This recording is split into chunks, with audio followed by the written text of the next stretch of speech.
Ne glede na to, da nam ni vseeno zanje, pa lahko žrtve mode, ko pride mimo nov, lepše zaobljen in napet model, postanejo tudi naši stoli in omare. A naši gostje poskrbijo, da tudi stara ljubezen traja.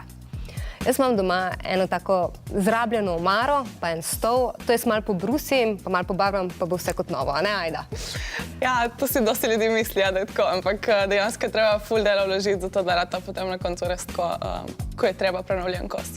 Tako da malo več, ko samo malo bo treba. To pa tudi dobro veš ti, Jan, ki si poskrbel, da mi sedimo sicer na starih, ampak na novo oblazinjenih in lepih stolih. Kako si se lotil tega dela? Ja, lotil sem se zelo počasi pa zelo natančno. Potrebno je najprej zamenjati peno, kaj izbrusiti ali popraviti, potem pa na novo peno in novo pač prišiti ali pa spenati z novimi spodnjami in tako ohraniti staro obliko. Ko končaš šolanje, boš po izobrazbi tapetnik in s tem se boš ukvarjal. Vidva pa nimate izobrazbe, po kateri bi lahko sklepali, da obnavljata pohištvo. Če se ne motim, sta se tega lotila zaradi tega, ker je Ajda želela obnoviti eno omarco. Kako je šla pa potem naprej, Matej? Ja, tako nekako se je začelo in tudi mi dva smo mogoče na začetku mislili, da bo malo bolj enostavno, ko je dejansko bilo. In pol pa sva nekako videla, da temu ni tako, ne. In bilo kar dosti prehlavic na začetku, pol sva nekako uspela, to nam je bilo ful všeč in od takrat se kar redno s tem ukvarjamo na temu.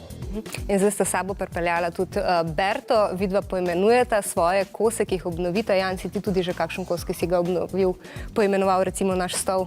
Ne, nisem. Nisi še? Nisem še. Koliko orodja pa potrebuješ za to, da se lotiš neke obnove? Pa kateri je najpomembnejši kos? Orodja, koliko? Minimalno, vsaj 10 orodij. Najbolj potrebno orodje pa seveda človeška roka. Človeški prsti.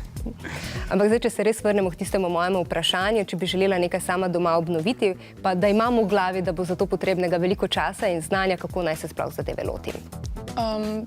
Prvo je treba vedno dobro zbrusiti, kar je bilo prej na omari, pač lak, barvo.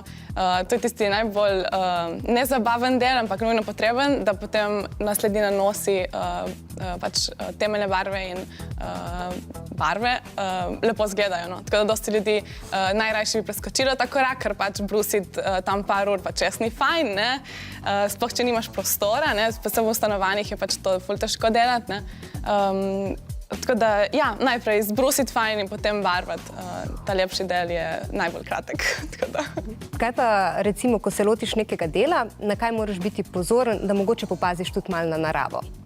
Ja, da si ekološki, da uporabiš čim več materijala porabiš čim več materijala, da ne mečeš stran, seveda, da pravilno ločuješ plastiko, materijale, blago in tako naprej.